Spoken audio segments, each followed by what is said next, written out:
મિત્રો spectrum high school PS Patel 39 વર્ષનો મારો અનુભવ છે એનો હું ટીચિંગમાં ઉપયોગ કરું છું। મારી જુદી જુદી મેથડ જે હું સમજાવતો જાઉં છું। ગુજરાત રાજ્ય લેવલે કેઆરપી આરપી તેમજ શિક્ષણના તમામ ક્ષેત્રોમાં લેખન સહિત તમામ જગ્યાએ કામ કરેલું છે।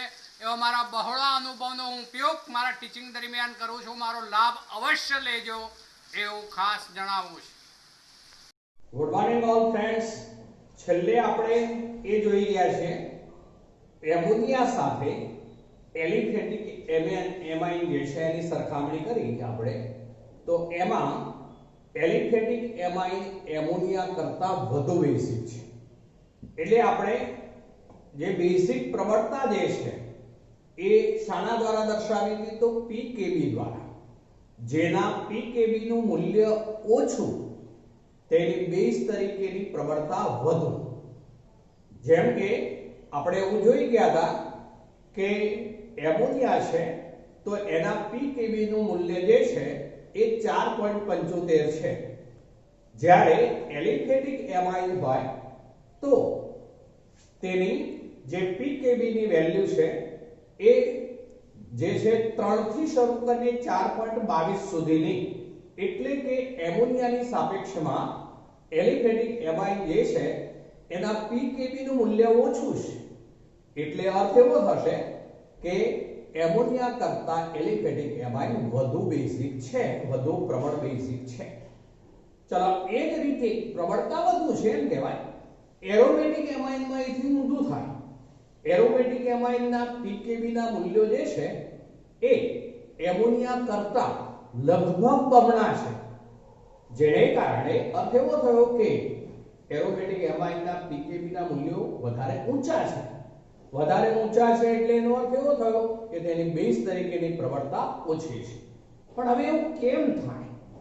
તો કોઈ પણ એમાઇન સંયોજનોની બેઝિકતા જે છે એનો આધાર જે છે એ જે નાઇટ્રોજન પરમાણુ હોય એ નાઇટ્રોજન પરમાણુ પાસે જે અબંધકારક ઇલેક્ટ્રોન યુગ્મ રહેલું હોય છે તો એ અબંધકારક ઇલેક્ટ્રોન યુગ્મ કેટલી સરળતાથી એસિડના H+ આયનને મળી શકે। એટલે કે અર્થ એવો થયો કે એસિડનો H+ આયન કેટલો સરળતાથી એમાઇનના નાઇટ્રોજન પરમાણુનું ઇલેક્ટ્રોન યુગ્મ મેળવી અને કેટાયનમાં કેટલી સરળતાથી ફેરવાય છે અને બનતો કેટાયન કેટલો વધુ સ્થાયી છે। કેટાયન એટલે ધનાયન બની જવાનો, કારણ કે H+ જ્યારે જોડાય ત્યારે જે નિપજ બનશે એ ધનાયનમાં ફેરવાઈ જશે।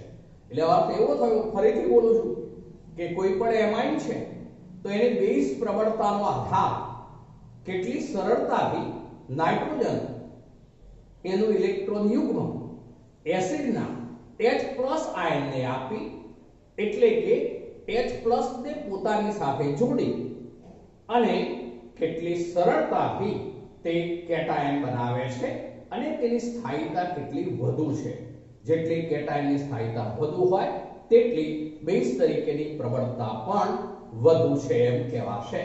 તો હવે આપણે એમાં પહેલા એલિફેટિક એમાઇન, જેને આલ્કેન એમાઇન કહીશું આપણે, તો એ આલ્કેન એમાઇન જે છે એને માટે શું અસર થાય તે જોઈએ છે પહેલા।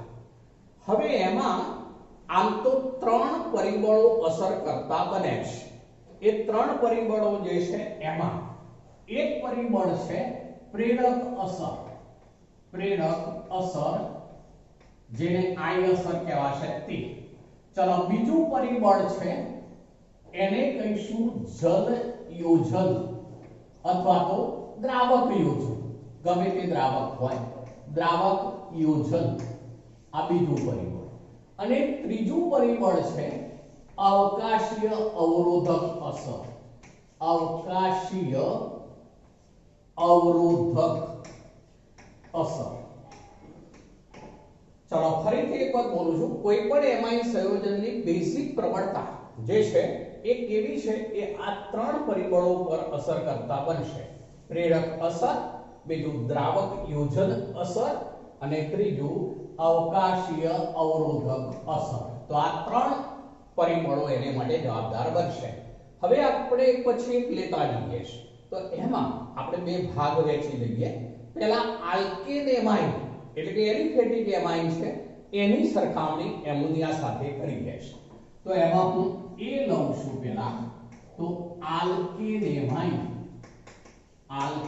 એમાઇન ની એમોનિયા સાથે સરખામણી કરીએ છીએ. આલ્કેન એમાઇન ની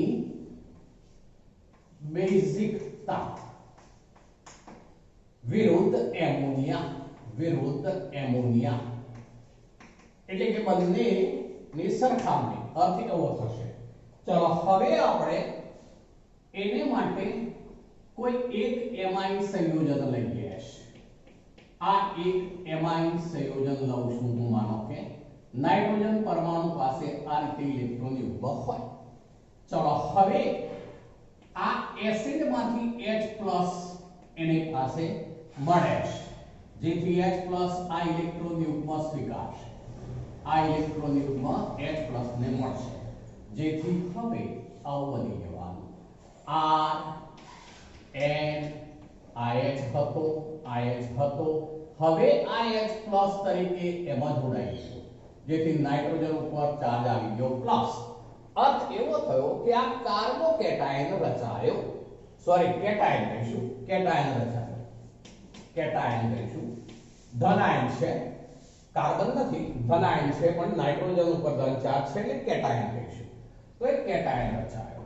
ચાલો એને બદલે આપણે હવે એમોનિયા લઈએ છીએ. એમોનિયામાં આ બધા H જ હોય. ચાલો આ ઇલેક્ટ્રોન યુગ્મ છે. ચાલો આ H+. હવે આ H+ ને આ ઇલેક્ટ્રોન યુગ્મ મળે.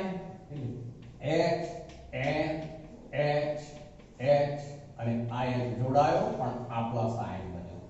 આ જે છે એ પ્લસ આયન અને આ પ્લસ આયન બેમાં તફાવત શું છે એ બરોબર જોવાનું છે. હવે અહીંયા અર્થ એવો થશે, હું પહેલા પ્રેરક અસર ઉપર આવું છું. વાયુમય અવસ્થામાં જ્યારે એમાઇન સંયોજનો હોય ત્યારે માત્ર પ્રેરક અસર એક જ પરિબળ એના ઉપર અસર કરતી હોય છે. ક્યારે પણ ફરીથી રિપીટ કરું છું, વાયુમય અવસ્થામાં હોય ત્યારે. હવે આલ્કેન એમાઇન જે છે એમાં આ R સમૂહ છે. R સમૂહ એ પ્લસ I એટલે કે પ્રેરક અસર દર્શાવે છે. પ્લસ I ધન પ્રેરક અસર કહેવાશે. અર્થ એવો થશે કે આ R જે છે એ ઇલેક્ટ્રોન દાતા સમૂહ તરીકે વર્તે છે, એટલે કે તે N તરફ ઇલેક્ટ્રોન પસાર કરે છે, મોકલે છે, જેને કારણે N ઉપર ઇલેક્ટ્રોન ઘનતામાં વધારો થાય છે.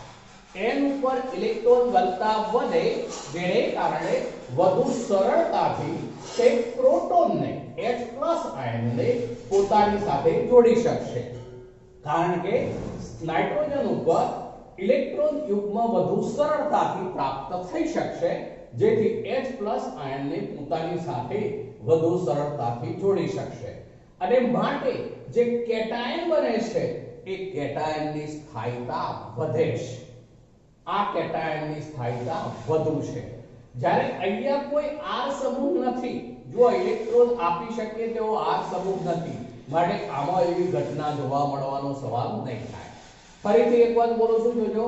અહીંયા આલ્કેન એમાઇનમાં આલ્કાઇલ સમૂહ જે રહેલો છે તેની પ્લસ I અસર હોય તે ધન પ્રેરક અસર કહેવાશે, જે ઇલેક્ટ્રોન દાતા સમૂહ તરીકે વર્તે, જેથી તે નાઇટ્રોજન તરફ ઇલેક્ટ્રોન પસાર કરશે, જેને કારણે નાઇટ્રોજન ઉપર ઇલેક્ટ્રોન ઘનતા વધશે, જેથી H+ જે એસિડમાંનો છે પ્રોટોન એ પ્રોટોનેશન માટે આ ઇલેક્ટ્રોન યુગ્મ સરળતાથી ઉપલબ્ધ બની શકશે. માટે ઝડપથી તે પ્રોટોનને પોતાની સાથે આ રીતે જોડશે અને કેટાયનમાં ફેરવાશે. આ કેટાયનની સ્થાયીતા વધશે અને માટે જેમ કેટાયનની સ્થાયીતા વધુ હોય તેમ બેઝિક પ્રબળતા પણ વધુ હોય છે. માટે એમોનિયા કરતા આલ્કેન એમાઇન વાયુમય અવસ્થામાં વધુ બેઝિક હોય છે. આપણે કેટાયનના સંદર્ભમાં પણ એવું કહી શકીએ કે જો આ R છે, R ની પ્લસ I અસર, જેને કારણે કેટાયનના નાઇટ્રોજન ઉપરનો ધન વીજભાર એ આની ઉપર ફેલાય છે, જેને કારણે પણ કેટાયનની સ્થાયીતા વધે છે. કેટાયનની સ્થાયીતા જેમ વધુ હોય તેમ બેઝ તરીકેની પ્રવણતા વધુ ગણાય અને માટે એમોનિયામાં એવું નહીં બને. માટે એમોનિયાનો જે કેટાયન બને એના કરતા આલ્કાઇલ એમાઇનનો કેટાયન વધુ સ્થાયી હોવાથી આ આલ્કેન એમાઇન એ ની બેઝિકતા વધુ પ્રબળ ગણાશે. ચલો આગળ બોલું છું, જોજો. આનો અર્થ તો એવો થયો કે જેટલા R સમૂહ વધતા જાય, અત્યારે લીધું છે આપણે 1 ડિગ્રી એમાઇન છે, અહીંયા પણ હું હવે R કરી દઉં, બે જગ્યાએ R હોય તો એ 2 ડિગ્રી એમાઇન, તો બે R સમૂહો આની ઉપર ઇલેક્ટ્રોન મોકલે, જેથી નાઇટ્રોજન ઉપર જેમ ઇલેક્ટ્રોન વધતી જાય તેમ એસિડના H+ માટે ઇલેક્ટ્રોન યુગ્મ વધુ સરળતાથી પ્રાપ્ત થશે, તેમ બનતો કેટાયન એની સ્થાયીતા વધતી જશે. અહીંયા પણ R હોય, અહીંયા પણ R હોય, તો હવે આ પ્લસ આયન જે છે એનો પ્લસ વીજભાર બંને ઉપર ફેલાય, વહેંચાઈ જાય, જેને કારણે એ કેટાયન 2 ડિગ્રીનો કેટાયન એ વધુ સ્થાયી ગણાશે. માટે 2 ડિગ્રી એમાઇનની જે પ્રબળતા છે એ વધુ ગણાશે. જો 3 ડિગ્રી એમાઇન હોય તો જુઓ અહીંયા પણ R, અહીંયા પણ R, અહીંયા પણ R, જેમ R ની સંખ્યા વધતી જાય તેમ પ્લસ I અસર પણ વધતી જશે, તેમ નાઇટ્રોજન ઉપર ઇલેક્ટ્રોન યુગ્મ જે છે એની શક્યતા, એની ઘનતામાં વધારો થશે. માટે વધુ સરળતાથી H+ આયનને એ ઇલેક્ટ્રોન યુગ્મ પ્રાપ્ત થઈ શકશે. માટે બનતા કેટાયનની સ્થાયીતા પણ વધતી જશે, માટે બેઝ તરીકેની પ્રબળતા વધતી જશે. જો 3 ડિગ્રી એમાઇન હોય તો 3 R હોય, માટે N ઉપરનો પ્લસ ચાર્જ 3 R ઉપર વહેંચાઈ જશે, માટે એની બેઝ તરીકેની પ્રબળતા એ વધુ ગણાશે. તો આમ વાયુ અવસ્થામાં, હવે સ્પષ્ટીકરણ કરું છું, ધ્યાન રાખજો. વાયુ અવસ્થામાં આપણે એવું કહી શકીએ કે 3 ડિગ્રી એમાઇન જે હોય એ સૌથી વધુ પ્રબળ. 3 degree amine is greater than 2 degree amine is greater than 1 degree amine. આ બેઝિક પ્રબળતા કહીશું. is greater than ammonia. Ammonia કરતા આ ત્રણેયની બેઝિક પ્રબળતા વધુ હોય છે, પણ વાયુમય અવસ્થામાં. આ બરોબર ધ્યાન રાખીશું. ચલો હવે જ્યારે દ્રાવણ સ્થિતિ હોય ત્યારની વાત કરીએ. દ્રાવણ હોય ત્યારે કોઈ દ્રાવક એમાં સંકળાયેલું હશે, માટે હવે પ્લસ I અસર જે પ્રેરક અસર છે એ ઉપરાંત બીજા બે પરિબળો આ પ્રક્રિયામાં સંકળાતા હોય છે, જે દ્રાવક યોજન અસર અને અવકાશીય અવરોધક અસર કહેવાશે. હવે એ બંનેના સંદર્ભમાં આગળ વધીએ છીએ. જોજો, દ્રાવક યોજન અસરમાં દ્રાવક તરીકે માનો કે પાણી છે, જલીય દ્રાવણ છે, તો જલીય દ્રાવણ માટે આ રીતનો ક્રમ સચવાતો નથી. આ માત્ર વાયુ અવસ્થા માટે જ છે. જલીય દ્રાવણ માટે આવું બનશે, જે કેટાયન બન્યું હોય, જે કેટાયન બન્યો છે, જે એમોનિયમ ક્ષાર તરીકે પણ ઓળખાય, એમોનિયમ કેટાયન પણ કહી શકાય એને. તો એ જે કેટાયન છે આવું બનશે. એમાં આ N, આ H, આ H, આ H, ચલો અહીંયા જે છે એ R છે, આ પ્લસ, આ કેટાયનની વાત કરીએ છીએ. જોજો, એટલે કે 1 ડિગ્રી એમાઇન માંથી બનેલો કેટાયન. ચલો હવે એમાં પાણીના અણુઓ પ્રક્રિયામાં ભાગ લે છે. આ હાઇડ્રોજન, આ N-H બંધ ધ્રુવીય, માટે પાણીના અણુનો ઓક્સિજન આ હાઇડ્રોજનની સામે ગોઠવાય એ રીતે પાણીનો અણુ H બંધ બનાવે છે. તો આ H બંધ બનશે. ચલો એ જ રીતે આ બાજુ પણ બનશે H બંધ. અહીંયા O, એટલે આ પણ H2O છે. ચલો અહીંયા આ H1 બન્યો કહેવાશે. એ જ રીતે આ ઉપરની તરફ જે છે એમાં પણ અહીંયા આ H2O તો અહીંથી H1 બનશે. આ H2O એ પણ H1 બનાવશે. તો આમ આ ત્રણ બાજુથી H1 બન્યા. આ પણ H1, આ પણ H1 અને અહીંયા પણ H1 બન્યો. આ ધ્યાન રાખીશું.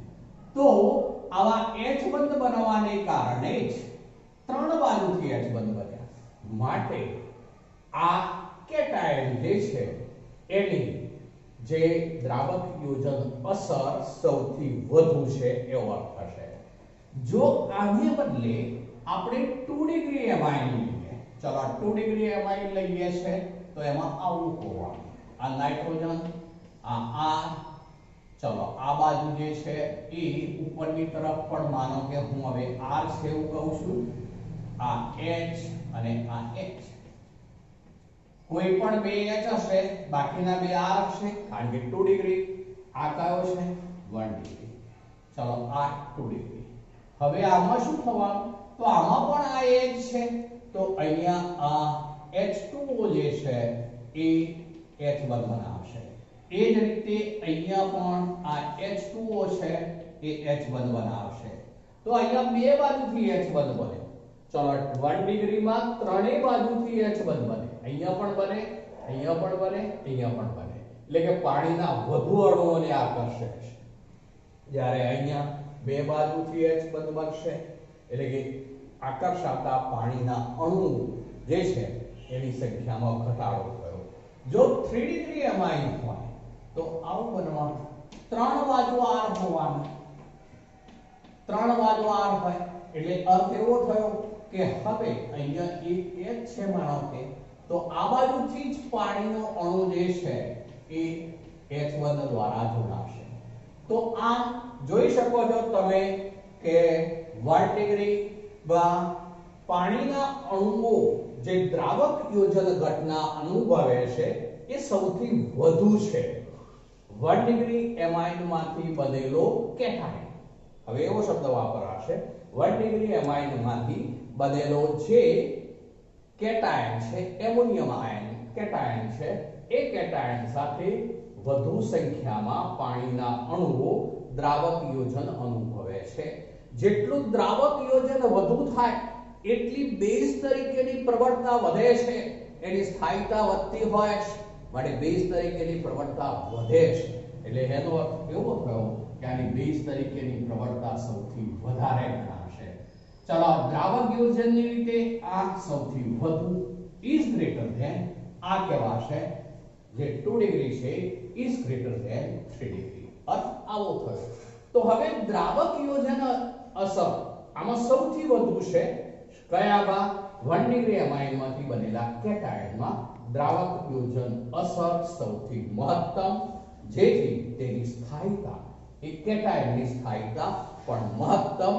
માટે એ મુજબ જો વિચારીએ તો આને બેઝ તરીકેની પ્રબળતા પણ મહત્તમ. અર્થ એવો થાય. ચલો 2 ડિગ્રી એમાઇનમાં જલયોજન જે છે ઘટે છે. ચલો 3 ડિગ્રી એમાઇનમાં જલયોજન એથી પણ ઘટી ગયું. જેમ દ્રાવક યોજન, અહીંયા પાણી હોવાથી જલયોજન શબ્દ વાપર્યો મેં, તો એ દ્રાવક યોજનની ઘટતા જેમ ઘટતી જશે તેમ જે કેટાયન ક્ષાર બનેલા છે એ એમોનિયમ આયનો જે છે એમોનિયમ કેટાયનો એવું કહીશું, તો તેમની જલયોજનનું પ્રમાણ જેમ ઘટે છે તેમ તેમની સ્થાયીતા પણ ઘટે છે, તેમ બેઝ તરીકેની પ્રબળતા પણ ઘટતી જાય. તો એ મુજબ જો વિચારીએ તો અર્થ આવો થાય કે હવે 1 ડિગ્રી બેઝ તરીકેની પ્રબળતા બોલું છું, ધ્યાન રાખજો. 1 degree amine is greater than 2 degree amine is greater than 3 degree amine.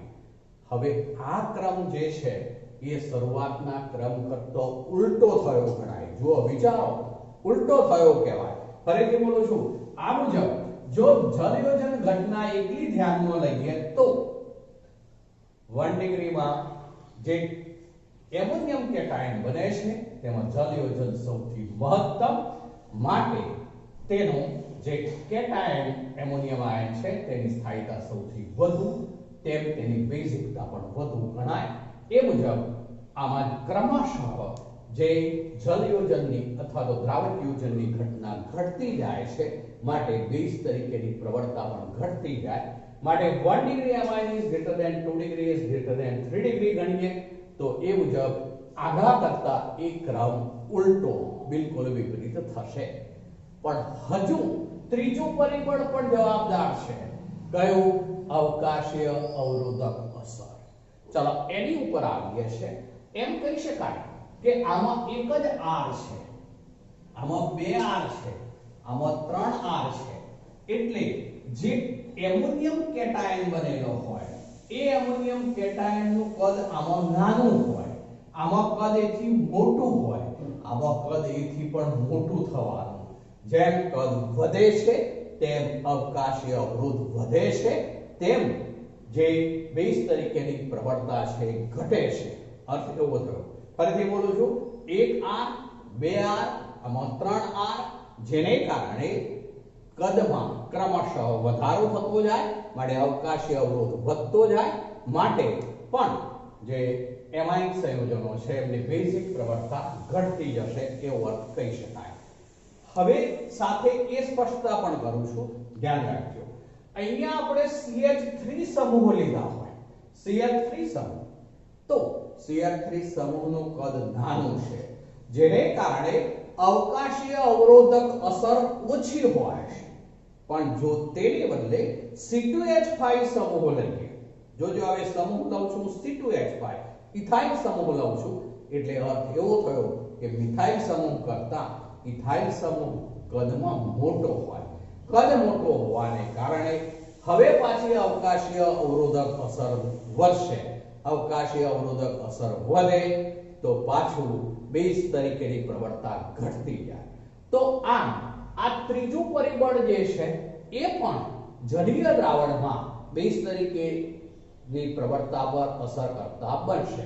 તો અર્થ એવો થયો કે દ્રાવણ સ્થિતિમાં જે છે એમાં પ્રેરક અસર પણ ખરી, ઉપરાંત દ્રાવક યોજન અસર અને અવકાશીય અવરોધક અસર, આ ત્રણેય અસરોની જટિલ અસર ઉત્પન્ન થાય છે, જેને કારણે એમાઇન સંયોજનો જે છે એમાં સમૂહ બદલાય એમ બેઝિક પ્રવણતાનો ક્રમ પણ બદલાય છે, જેને કારણે આવું બનશે. શું બને એ લખું છું, જોજો બરોબર. તો એમાં આપણે એવું કહી શકીશું કે જો ઇથાઇલ ગ્રુપ લઈએ તો C2H5 twice NH is greater than, બરોબર ધ્યાન રાખજો હું કેવી રીતે લખું છું, is greater than. ચલો પછી C2H5 thrice N is greater than, પછી C2H5 NH2 is greater than ammonia. ચલો આ જે છે એ 2 ડિગ્રી એમાઇન છે, જુઓ બરોબર 2 ડિગ્રી એમાઇન છે, NH છે. આ એકલો N છે એટલે આ 3 ડિગ્રી એમાઇન છે, આ પાછો 1 ડિગ્રી એમાઇન છે, તો પેલું એમોનિયા છે. તો જો 2 degree is greater than 3 degree is greater than 1 degree is greater than ammonia છે. એટલે અર્થ એવો થયો કે અહીંયા પેલા ત્રણેય પરિબળો જે છે એની જટિલ અસર ને કારણે ક્રમ પણ જુઓ એક સરખો સચવાતો નથી. જે આગળની ચર્ચાઓ આપણે લીધી તો એમાં પણ ક્રમ થોડોક ઉલટા સુલટી બને છે. 2 degree is greater than 3 degree is greater than 1 degree is greater than ammonia. ક્યારે પણ દ્રાવણમાં, આ દ્રાવણમાં છે. એ જ રીતે જો મિથાઇલ ગ્રુપ લઈએ તો મિથાઇલ ગ્રુપમાં પાછું આવું થાય છે, CH3 twice NH is greater than, પછી પાછું થાય છે CH3NH2 is greater than, પાછું થશે CH3 thrice N is greater than ammonia. તો આ પણ બદલાઈ ગયું. જુઓ આ 2 ડિગ્રી is greater than પાછું 1 ડિગ્રી બન્યું, is greater than 3 degree is greater than ammonia. આ બેનો પણ સરખો નથી. જુઓ ઇથાઇલ ગ્રુપમાં 2 degree is greater than 3 degree is greater than 1 degree છે, જ્યારે મિથાઇલ ગ્રુપ લઈએ છે તો એમાં 2 degree is greater than 1 degree is greater than 3 degree છે. તો આમ ક્રમ જે છે એ બદલાય છે. તો આ દ્રાવણ સ્થિતિમાં પ્રેરક અસર, દ્રાવક યોજક અસર, અવકાશીય અવરોધક અસર, ત્રણેય અસરોની જટિલ અસર જે છે એ સંયુક્ત રીતે જોવા મળતી હોવાને કારણે જ આ અનિયમિતતા પણ જોવા મળે છે. તો આપણે આ બરોબર વ્યવસ્થિત સમજીશું. માત્ર વાયુ અવસ્થામાં જ 3 degree is greater than 2 degree, amine is greater than 1 degree, amine is greater than ammonia હોય, પણ દ્રાવણ સ્થિતિમાં આ પ્રમાણે રહેશે. માટે pKb ના મૂલ્યો જે છે એ દ્રાવણ સ્થિતિને અનુરૂપ હોય છે. pKb ના મૂલ્યો દ્રાવણ સ્થિતિને અનુરૂપ હોય છે, એટલે આપણે એનો ક્રમ આને અનુરૂપ બનાવતા હોઈએ છીએ. ચલો આ આપણે આલ્કેન એમાઇનની બેઝિક પ્રવણતાની વાત કરી. આપણે મિત્રો જોઈ ગયા કે આલ્કેન એમાઇન હોય અથવા એલિફેટિક એમાઇન હોય તો તેની બેઝ તરીકેની પ્રવણતા એમોનિયા કરતાં વધુ શા માટે હોય છે? એના 3 પરિબળો વિશે ચર્ચા જોઈ ગયા. હવે જે છે એમાં એરોમેટિક એમાઇન હોય, એરાઇલ એમાઇન હોય તો તેની એમોનિયા સાથે સરખામણી કરવી છે. તો હવે એરોમેટિક એમાઇન એટલે અર્થ એવો થયો કે આ જે છે એક એમાઇન, એરોમેટિક એમાઇન છે, જેને આપણે કહેતા હોઈએ છે એનિલીન અથવા તો બેન્ઝીન એમાઇન છે. આ એરોમેટિક એમાઇન છે. હવે જુઓ, એરોમેટિક એમાઇનમાં જે છે એનિલીન જે છે એના pKb નું મૂલ્ય જે છે એ ઘણું ઊંચું છે. લગભગ એમ કહી શકીએ કે એમોનિયા કરતાં બમણું છે.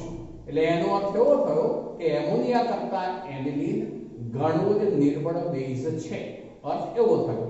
હવે અહીંયા એ કેમ નિર્બળ બેઝ છે પણ, તો એને માટેની વાત કરું છું.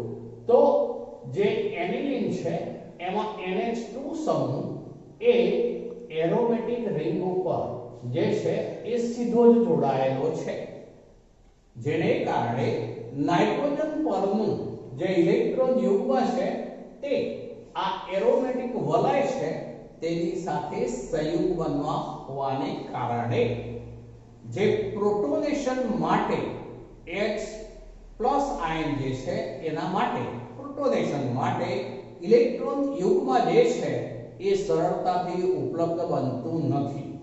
ફરીથી એક વાત બોલું છું, ધ્યાન રાખજો. એરાઇલ એમાઇન સંયોજનો હોય તો તેમાં NH2 સમૂહ જે છે એ એરોમેટિક વલય પર સીધો જ જોડાયેલો હોવાને કારણે નાઇટ્રોજન પાસેનું જે અવધકારક ઇલેક્ટ્રોન યુગ્મ છે તે એરોમેટિક વલય સાથે સંયુગ્મન પામે છે, જેને કારણે પ્રોટોનેશન જે છે એ થવા માટે નાઇટ્રોજનનું ઇલેક્ટ્રોન યુગ્મ જલ્દી ઉપલબ્ધ બની શકશે નહીં. માટે એમોનિયા કરતાં પણ જે એનિલીન છે એરોમેટિક એમાઇન, તો એની બેઝિક પ્રવણતામાં ઘટાડો થશે. હવે આ એનિલીનમાં સંસ્પંદનની ઘટના થાય છે. જુઓ, હવે આ ઇલેક્ટ્રોન યુગ્મ ઇલેક્ટ્રોન યુગ્મ આ સ્થાને આવે એટલે તે સ્થાન ઉપર ડબલ બોન્ડ રચાશે. જો હવે હું કેવી રીતે લખું છું એ ધ્યાન રાખજો. ચલો આપણે અહીંયા ડબલ બોન્ડ પહેલા બનાવીએ છીએ, પણ આ ડબલ બોન્ડ મેં બનાવી દીધો તો હવે NH2 ઉપર ચાર્જ થશે નાઇટ્રોજન ઉપર પ્લસ, કારણ કે નાઇટ્રોજનનો ઇલેક્ટ્રોન યુગ્મ અહીંયા બંધ બનાવવામાં વપરાય. તો હવે આ ડબલ બોન્ડ અહીંયા હોઈ શકે નહીં, એટલે આ ડબલ બોન્ડ તૂટી જશે. એના બંને ઇલેક્ટ્રોન એ આ ઓર્થો સ્થાન જેને કહેવાય એ સ્થાન ઉપર આવી જશે. માટે હવે અહીંયા આ ઇલેક્ટ્રોન યુગ્મને કારણે આ માઈનસ ચાર્જ મેં બતાવ્યો. ચલો હવે આ ડબલ બોન્ડ છે એમનેમ જ, આ છે એમનેમ જ. આ સંસ્પંદનની ઘટના થઈ. ફરીથી સંસ્પંદનની ઘટના થાય ત્યારે આ ઇલેક્ટ્રોન યુગ્મ આમ વધારતા જવાનું. ચલો આ જે છે એ અહીંયા ડબલ બોન્ડમાં ફેરવાય, ઇલેક્ટ્રોનનું યુગ્મ છે ધ્યાન રાખજો. માટે આ બંધ હવે રહી શકશે નહીં આગળના સ્ટેપમાં. એટલે આ બંધ તૂટી જાય એટલે એના બંને ઇલેક્ટ્રોન અહીંયા આવશે, બરોબર? આ બંધ તૂટી એના બંને ઇલેક્ટ્રોન અહીંયા આવશે, માટે હવે આવું થયું. ચલો હંમેશા જે નવો બંધ બનતો હોય એને પહેલા બનાવી દો. ચલો આ જે છે એમાંથી નવો બંધ બન્યો તો એને પહેલા બનાવી દીધો. તો આ બંધ તૂટ્યો એ ધ્યાન રાખો, અહીંયા ઇલેક્ટ્રોન આવ્યું. બાકીના તો છે એમને જ આ ડબલ બોન્ડ છે એમને જ NH2 એના ઉપર નાઇટ્રોજન ઉપર પ્લસ ચાર્જ. ફરીથી સંસ્પંદનની ઘટના થશે. આને જ આમ આગળ વધારવાનું છે એટલે આ અહીંયા ડબલ બોન્ડમાં ફેરવાય એટલે આ ડબલ બોન્ડ તૂટીને આ સ્થાને આવે, માટે આવું થવાનું. ચલો એ સ્થાને આવે એટલે હવે નવો ડબલ બોન્ડ પહેલા બનાવી દીધો. જુઓ હવે આ સ્થાને ઇલેક્ટ્રોન યુગ્મ આવી ગયું એટલે માઈનસ, બાકીના બંધ છે એમને જ. તો જુઓ હવે આ NH2 આ નાઇટ્રોજન ઉપર પ્લસ ચાર્જ. હજુ આગળ જે છે એ સંસ્પંદન થવાનું એટલે આ ઇલેક્ટ્રોન યુગ્મ હોય એ અહીંયા ડબલ બોન્ડમાં ફેરવાઈ જાય, માટે હવે આ ડબલ બોન્ડ તૂટીને યુગ્મ નાઇટ્રોજન પાસે પાછું જતું રહેશે, જેને કારણે આવું બન્યું. જો પહેલા આપણે નવો ડબલ બોન્ડ પહેલા બનાવવાનો તો નવો ડબલ બોન્ડ આ પહેલા બનાવી દીધો, જેથી હવે આ છે એમને જ અને આ સિંગલ બોન્ડ બની ગયા. હવે એ ડબલ બોન્ડ રહી શકે નહીં. આ બાબત ધ્યાનમાં રાખવાની ખાસ. આ NH2 હવે પાછું એની પાસે ઇલેક્ટ્રોન યુગ્મ આવી ગયું, માટે એના ઉપર પ્લસ ચાર્જ નહીં હોય. તો આ રીતે અર્થ એવો થયો કે જે એનિલીન છે, બેન્ઝીન એમાઇન છે, એમાં આ રીતે 1 to 5 બંધારણમાં સંસ્પંદન થાય છે. એ સંસ્પંદનને કારણે જે ઇલેક્ટ્રોન યુગ્મ છે એ આ રીતે એરોમેટિક વલય ઉપર સ્થાનાંતરિત પામે છે, જેથી નાઇટ્રોજન પાસે ઇલેક્ટ્રોન યુગ્મ મળવાની શક્યતા ઘટે છે, જેથી તે પ્રોટોનને H+ ને જે ઇલેક્ટ્રોન યુગ્મ મળવું જોઈએ એ મળી શકશે નહીં, માટે તેની બેઝ તરીકેની પ્રવણતામાં ઘટાડો થયો એમ કહેવાશે. માટે એમોનિયા કરતા એનિલીન જે છે એ ઓછો બેઝિક છે, એની બેઝિક પ્રવણતા ઓછી છે એમ કહેવાશે. હવે માનો કે એનિલીન જે છે એ પ્રોટોન સ્વીકારે છે તો એમાંથી બનવાનો એનિલિનિયમ કેટાયન. ચલો એનિલિનિયમ કેટાયનની વાત કરીએ છે તો એનિલિનિયમ કેટાયનમાં આ રીતની રચના હોય. ચલો એનિલિનિયમ કેટાયન બનાવવાનો છે આપણે તો અહીંયા આ NH3 હોય હવે પ્લસ ચાર્જ. હવે જોજો અહીંયા પહેલા NH2 હતો એને H+ સ્વીકાર્યો એવો અર્થ કરીએ તો H+ જોડાયા પછી આ NH3 પ્લસ બને. આ બાબત જુદી છે, આમાં જુદું છે, બરોબર? જોજો ભલે પ્લસ ચાર્જ છે પણ એ NH2 જ છે, ત્યાં NH3 નથી. આ NH3 પ્લસ છે કારણ કે H+ જોડાયા પછીની વાત છે, એટલે કે ઉપરવાળા બધા એનિલીનના સંસ્પંદન છે, જ્યારે આ એનિલિનિયમ આયન કહીશું, આ એનિલિનિયમ આયન કહેવાશે, જે કેટાયન છે, ધન આયન છે. ચલો આમાં સંસ્પંદન આ રીતનું થવાનું. ચલો એમાં સંસ્પંદનમાં જેમ કેક્યુલે બે બંધારણો દર્શાવ્યા હતા બેન્ઝીન માટે, તો અહીંયા પણ આ બે બંધારણો આ રીતના થવાના હવે. આ બંને જે છે એ એનિલિનિયમ આયન જ છે, પણ હવે જુઓ આ જે છે એમાં બંધ રચનાઓમાં ફેર છે, એટલે કે આમાં એનિલિનિયમ આયનમાં બે બંધારણોમાં સંસ્પંદન થાય છે. ચલો હવે જેમાં સંસ્પંદન વધુ થાય તેમાં સ્થાયીતા વધુ હોય, માટે આની અંદર સંસ્પંદન વધુ થયું કહેવાશે 1 to 5 બંધારણોમાં. માટે એનિલીન જે છે એ એનિલિનિયમ આયનની સાપેક્ષમાં વધુ સ્થાયીતા ધરાવે છે. ફરીથી એક વાત રિપીટ કરું છું, જેવા સંસ્પંદનની ઘટના વધુ થાય તેની સ્થાયીતા વધુ હોય. એનિલિનિયમ આયનમાં ફક્ત બે બંધારણોમાં સંસ્પંદન થાય છે, જ્યારે એનિલીન જે છે એમાં 5 બંધારણોમાં સંસ્પંદન થાય છે. માટે એનિલીનમાં સંસ્પંદન વધુ થયેલું હોવાથી એનિલીનની સ્થાયીતા વધુ છે. એટલે અર્થ એવો થયો કે એનિલિન જલ્દીથી જે એનિલિનિયમ આયન છે એમાં રૂપાંતર થવાનો પ્રયત્ન નહીં કરે, એટલે કે એનિલિન જલ્દીથી H+ આયન સ્વીકારવા તૈયાર નહીં થાય. એટલે એનો અર્થ એવો થયો કે એની બેઝિક પ્રવણતા કહીશું, એની બેઝિક પ્રવણતા જે છે એ એમોનિયા કરતા પણ ઓછી છે. તો આમ એનિલિન એ ઓછો બેઝિક શા માટે છે અથવા તો નિર્બળ બેઝિક શા માટે છે એ આપણે સ્પષ્ટતા કરી. હવે આગળ વધું. જ્યારે આવા એરોમેટિક એમાઇન ઉપર અન્ય કોઈ વિસ્થાપિત સમૂહોની હાજરી હોય એ વખતની વાત કરીએ છીએ. અન્ય વિસ્થાપિત સમૂહની હાજરી, ચલો એની અંદર આવું હોય, માનો કે ગમે તે સ્થાને પણ, હવે જોજો આ રિંગ ઉપર હું NH2 લીધું મેં, એનિલિન છે અત્યારે તો, પણ એમાં ગમે તે સ્થાને ઓર્થો અથવા પેરા સ્થાનમાં ગમે તે સ્થાને માનો કે આવા સમૂહોની હાજરી હોય, OCH3 અથવા તો CH3. હવે આ સમૂહો છે એ ઇલેક્ટ્રોન દાતા સમૂહો છે. આ બંને સમૂહો ઇલેક્ટ્રોન દાતા સમૂહો છે. હવે એ સમૂહોની હાજરી જો અહીંયા હોય તો એ આમ ઇલેક્ટ્રોન મોકલશે, જેને કારણે હવે નાઇટ્રોજન ઉપર જે એનિલિનમાં ઇલેક્ટ્રોન ઘનતા હોય તેની સાપેક્ષમાં આ જ્યારે સમૂહોની હાજરી હોય ત્યારે નાઇટ્રોજન ઉપર ઇલેક્ટ્રોન ઘનતા થોડીક વધશે, માટે તેની પ્રોટોનેશન થવાની શક્યતામાં વધારો થશે અને માટે સરળતાથી પ્રોટોનેશન થઈ શકશે. અને એનિલિનની સાપેક્ષમાં જ્યારે આવા સમૂહોની હાજરી હોય ત્યારે તે વધુ બેઝિક ગણાશે. એનિલિનની સાપેક્ષમાં શબ્દ વાપરીએ છે આવા સમૂહોની હાજરી તેમની બેઝ પ્રવણતામાં વધારો કરે છે. આ બંને કયા છે? ઇલેક્ટ્રોન દાતા સમૂહો. દાતા સમૂહો એ બેઝ પ્રવણતામાં વધારો કરશે. અર્થ એવો થયો. પણ જો તેને બદલે એવો શબ્દ વાપરું છું, ધ્યાન રાખજો.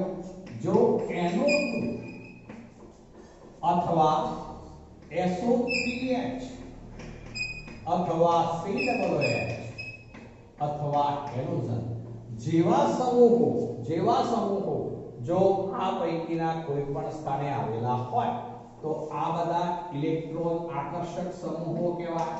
ઇલેક્ટ્રોન આકર્ષક સમૂહ. પેલા ઇલેક્ટ્રોન દાતા હતા એટલે દાન કરતા હતા, જ્યારે આ ઇલેક્ટ્રોન આકર્ષક એટલે ઇલેક્ટ્રોનને આમ ખેંચી લે. હવે જો જ્યારે આ એરોમેટિક રિંગ એકલું હોય એનિલિનમાં ત્યારે પણ એરોમેટિક વલય જે છે એ આમ ઇલેક્ટ્રોન ખેંચે છે, જેને કારણે નાઇટ્રોજન પાસે ઇલેક્ટ્રોન ઘનતા ઘટી જાય છે, માટે જ એનિલિન જે છે ઓછો બેઝિક છે. પણ હવે આવા સમૂહોની હાજરી હોય તો તે પણ ઇલેક્ટ્રોન આમ ખેંચે, એટલે એનો અર્થ એવો થયો કે આવા સમૂહોની હાજરી ધરાવતું કોઈ પણ એરોમેટિક એમાઇન હશે તો તેમાં નાઇટ્રોજન પાસે ઇલેક્ટ્રોન ઘનતા ખૂબ જ ઓછી હશે, નહિવત હશે, માટે પ્રોટોનેશન થવાની શક્યતા ખૂબ જ ઘટી જશે, માટે તેની બેઝ તરીકેની પ્રવણતા બિલકુલ ઘટી જશે, બિલકુલ નિર્મળ બેઝ બની જશે એમ કહી શકીએ. તો આમ આપણે આવું કહી શકીએ કે માનો કે આ એક સંયોજન છે, આ NH2 લીધું મેં, અહીંયા OCH3 સમૂહની હાજરી લઉં છું, એને બદલે બીજામાં આવું લઈએ આપણે, આ એનિલિન લીધું અને ત્રીજામાં આપણે આવું કરીએ છીએ, જેમાં એનિલિનની ઉપર વિસ્થાપિત સમૂહ તરીકે NO2 છે. તો હવે તમને ખ્યાલ આવી જવો જોઈએ કે આ ઇલેક્ટ્રોન દાતા સમૂહની હાજરી હોવાથી એનિલિન કરતા આની બેઝ તરીકેની પ્રવણતા વધુ હશે, જ્યારે આમાં ઇલેક્ટ્રોન આકર્ષક સમૂહની હાજરી હોવાથી આની બેઝ તરીકેની પ્રવણતા આના કરતા ઘટી જશે. માટે આ ત્રણનો બેઝિકતાનો ક્રમ એ આ પ્રમાણે થશે. આ જે છે સૌથી વધુ બેઝિક, પછી આ જે છે એ એનાથી ઓછો બેઝિક, આ એનાથી પણ ઓછો બેઝિક. તો આ જે એરોમેટિક એમાઇન સંયોજનો હોય તો તેમાં એનિલીન એમોનિયા કરતા ઓછો બેઝિક, અને જો અન્ય વિસ્થાપિત સમૂહોની હાજરી હોય તો ત્યારે એનિલીન કરતા ઇલેક્ટ્રોન દાતા સમૂહની હાજરી એની પ્રબળતામાં, બેઝ પ્રબળતામાં વધારો કરશે. પણ જો ઇલેક્ટ્રોન આકર્ષક સમૂહની હાજરી હશે તો બેઝ પ્રબળતા એનિલીન કરતા પણ ઘટી જશે. ચલો તો અહીંયા હવે આની પર આધારિત આપણે કોયડો છે એ કોયડા ઉપર જઈએ છે. કોયડો 13.4 છે. કોયડો 13.4. ચલો એમાં આવું આપેલું છે, નીચે દર્શાવેલા સંયોજનોને બેઝિક પ્રબળતાના ઉતરતા ક્રમમાં ગોઠવો. ચલો આવા આપેલા છે C6H5NH2. ચલો બીજું છે C2H5NH2. ચલો ત્રીજું છે C2H5 twice, C2H5 twice NH, અને ચોથું આપેલું છે આપણને એમોનિયા NH3. આમને બેઝિક પ્રબળતા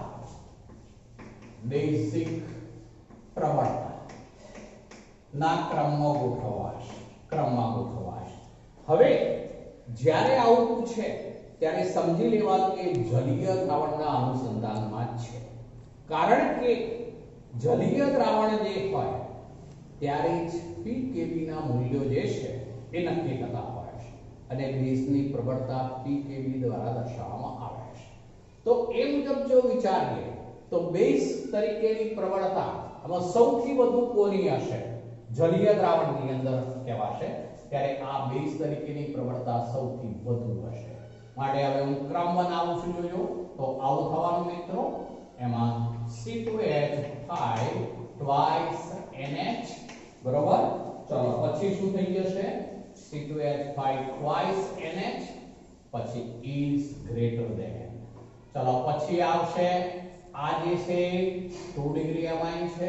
આપણે એને માટેનો ક્રમ આવો બનાવ્યો તો 2 ડિગ્રી એમાઇન, પછી જો 3 ડિગ્રી એમાઇનની હાજરી હોય તો ઇથાઇલ માટે 2 degree is greater than 3 degree, is greater than 1 degree, is greater than ammonia. પણ ક્યારે? ઇથાઇલ ગ્રુપ હોય ત્યારે. તો અહીંયા આ જે છે 2 ડિગ્રી છે, અહીંયા 3 ડિગ્રી નથી આપ્યો એનો, તો હવે ક્રમ આનો આવશે C2H5NH2. ચલો ત્યારબાદ આવે NH3, કેમ કે આ તો એનિલીન છે, એરોમેટિક એમાઇન છે. એરોમેટિક એમાઇનની બેઝિકતા તો NH3 કરતા પણ ઓછી છે. માટે is greater than, પછી NH3 આવે, is greater than, છેલ્લે આવશે C6H5NH2, કારણ કે આ એરોમેટિક એમાઇન છે. માટે એની બેઝ તરીકેની પ્રબળતા સૌથી ઓછી, એટલે કે આ સૌથી નિર્બળ બેઝ ગણાશે.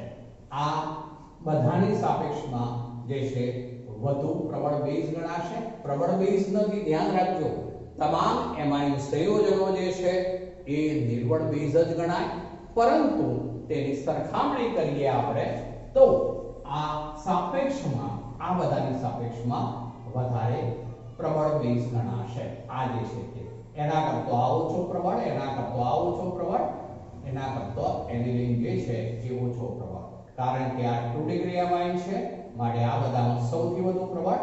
ચલો આ એના કરતો જે છે 1 ડિગ્રી એમાઇન આવ્યો, ઇથાઇલ ગ્રુપ છે, પણ અહીંયા 3 ડિગ્રી વાળો નથી આપ્યો, એટલે આપણે 1 ડિગ્રી વાળો ત્યાર પછી આવે, ત્યારબાદ એમોનિયા આવે, છેલ્લે એનિલીન આવશે.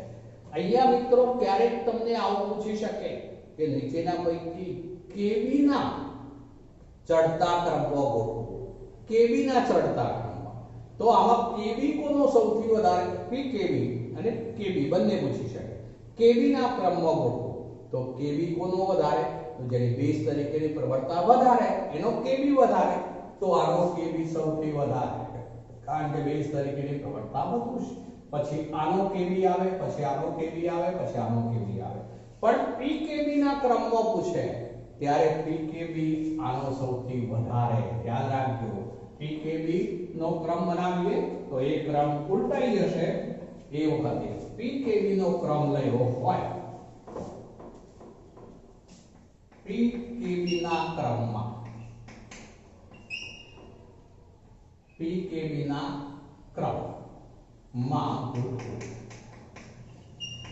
ચલો તો એ વખતે આવું લખવું પડશે C2H5 twice NH પણ પછી ચિહ્ન આવે less than. C2H5 NH2 is less than NH3 is less than C6H5NH2. આનો pKb સૌથી વધુ કારણ કે તેની બેઝ પ્રબળતા સૌથી ઓછી છે. તો મિત્રો આ રીતે ઓબ્જેક્ટિવ પ્રશ્નો પૂછાય છે. બરોબર ધ્યાન રાખીશું વ્યવસ્થિત સમજીને. આ પોઈન્ટ ખૂબ જ અગત્યનો છે. આજે આટલે સુધી રાખીએ.